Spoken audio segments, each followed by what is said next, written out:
Women Up Radio, designed to facilitate women's empowerment, improve your career, develop your talents, incorporate your passions, achieve fulfillment and success. Hello, this is Anna Letitia Cook of Women Up Radio, speaking to the girls on the road about their quest to support women entrepreneurs around the world. Fernanda and Taciana are visiting 24 countries, interviewing women and researching the conditions, business ecosystems, challenges, and advantages that exist in each country. Today, we're visiting Chile, a place I really want to go to. I love Latin America. Hi, Fernanda and Tassi. How are you today? Hi, Anna. Good, Anna. How are you? Fine, thank you. How's Chile? I dream of going to Chile. Amazing. Chile is amazing. You know, like it's our backyard. It's very close to to Brazil. Our home country. Yeah. I'm so jealous. Right? So, okay, so what's the general vision of business and women in business and women entrepreneurs in Chile? Awesome, great, amazing. I mean, we were also looking forward to go to Chile because according to maybe 2 or more reports, Chile is among the best 20 countries for women entrepreneurs. I think they are in the 15th position. They are the only Latin American country in that list. Huh. So yes, they have a very, very mature entrepreneurial ecosystem. It started way back.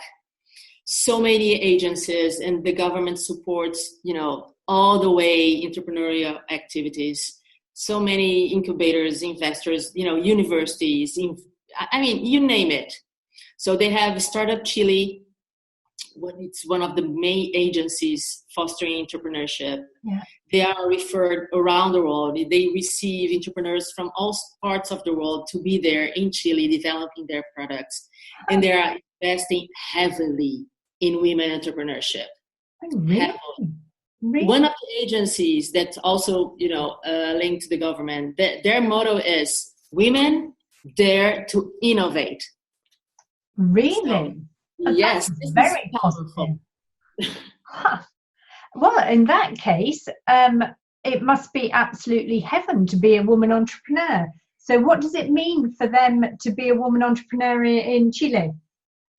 I think it means that you are able to count on, programs, resources, mentors, like people to share ideas, not only from your own culture, but different cultures. Like this diversity, we are sure that brings a lot into the country, into the business that they're developing.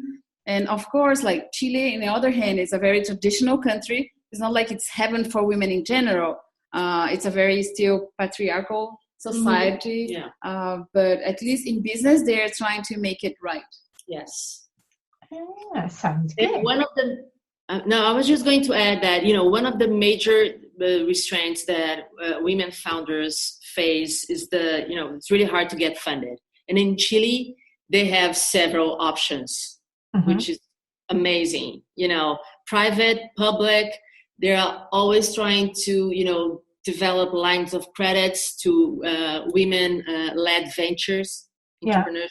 So that's great. So Fernanda was saying, they have the right environment. Yes. They seem to have everything.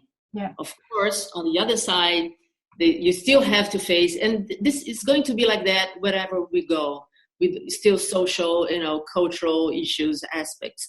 But the resources are there, and they are taking advantage of it. Okay. So would you say that having those resources, having that funding is one of the main factors in the general business ecosystem in Chile?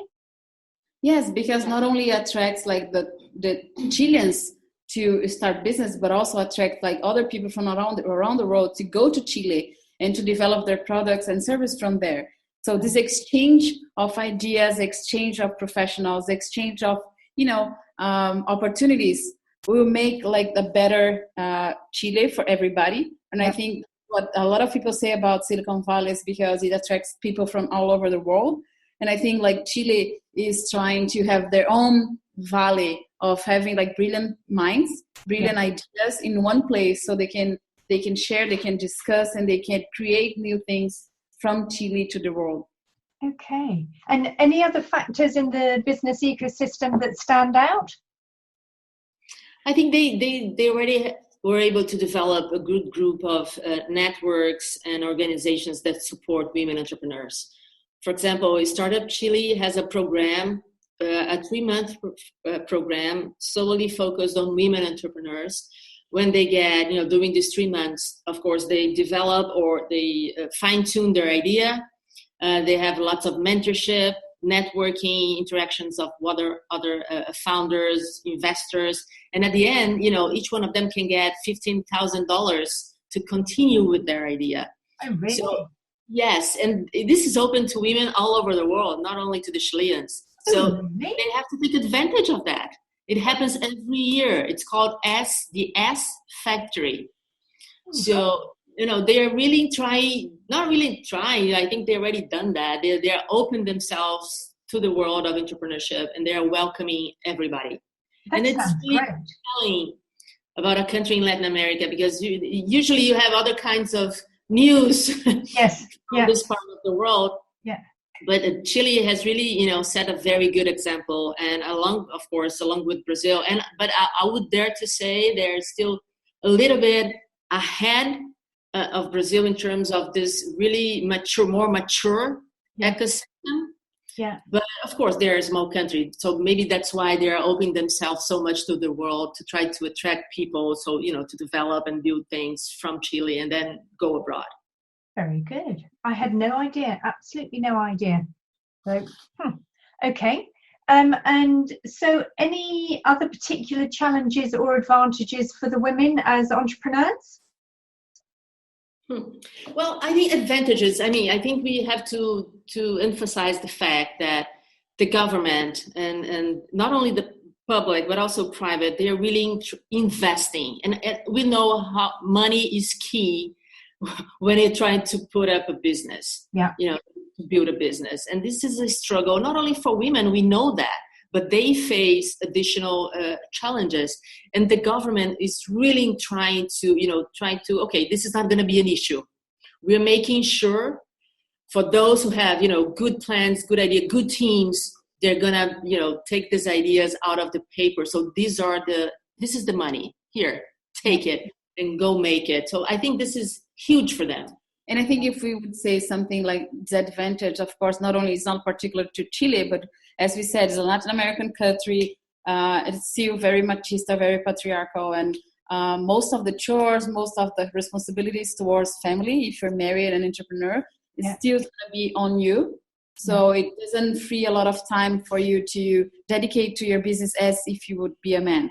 Yes. But it's not something that is Chilean problem. It's a world problem where some countries more than others face this, like women in these countries face.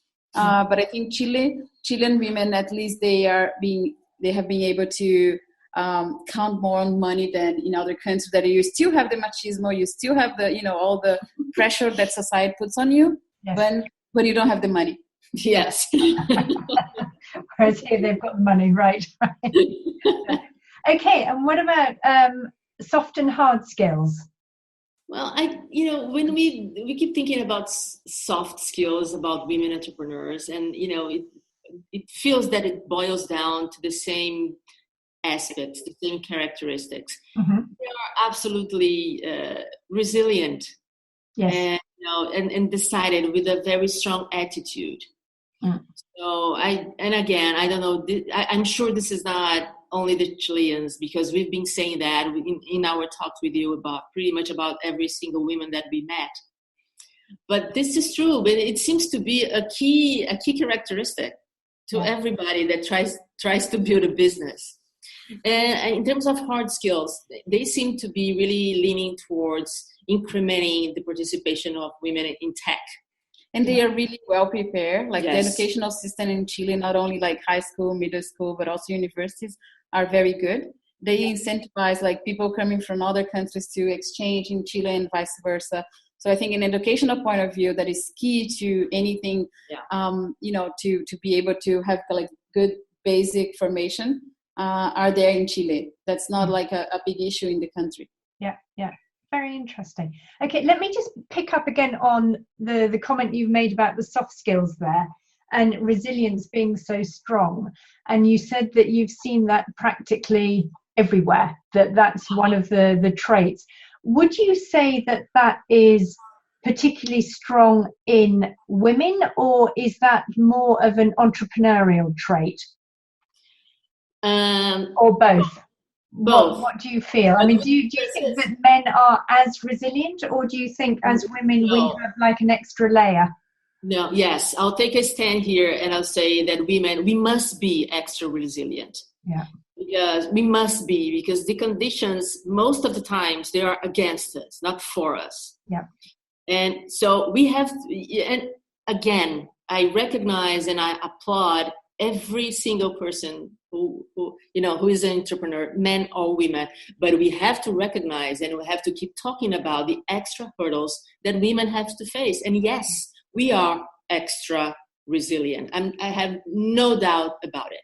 Yes. And especially like, not that we want, and no, I believe not any woman would want to, that we heard from many people, from many women, like, we cannot change the fact that we are women, right? Yeah. And we know that because we are women, sometimes we face challenges that are not there for men. Like, only like the social pressures, because we sometimes think about business that are most related to the female universe. Sometimes investors don't see the value, which for us is completely absurd. Yes.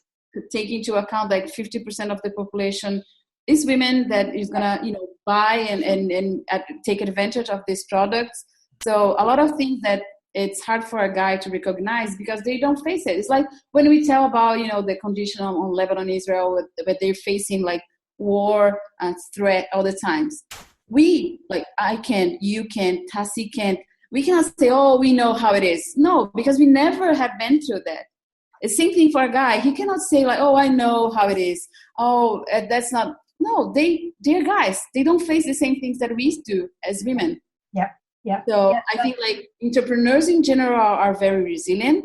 And it's not like we are taking like, I stand here against guys. Like, it's not like us against them. No. But we have to give it to women. Like, we have to, just take into account that we have more challenges. We have to take it in, shut up, and deal with this problem. Yes, yeah. No, it's interesting because that's what that's what I wanted to hear from you. Whether you thought it was women have more, whether everyone has it. So great. Thank you very much for explaining that. It's nice to hear. So, a motivational difference. Do you think there's anything particularly key or different in Chile which helps other women around the world? I think maybe not necessarily the women, but the country itself really wanted to be recognized as a hub for entrepreneurship, like to stand out, like to be, the Latin America at the beginning, one of the most innovative, most entrepreneurial countries in the world. Mm-hmm. So I think the population, women and men, we are very proud of this, that they are able to, to show off, to be proud of that what they have built and what they have accomplished and what there's still to be done in the future. Yes. Yeah. And I think every country that, adopts entrepreneurship as a path to growth has really benefited from it. And exactly. I think Chile will, show that, very early on, and they're doing it already. Yeah. And if you take into account like the Latin American countries, like many of them went through, years of dictatorship, Chile, Brazil, Argentina, they all had to deal with corruption, like all this all that have faced problems.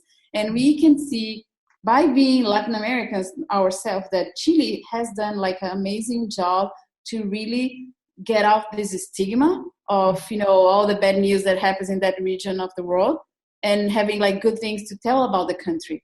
Yes. Yeah. I remember some of the stories I heard a long time ago, but I think it's great to have a country that's really looking forwards and outwards.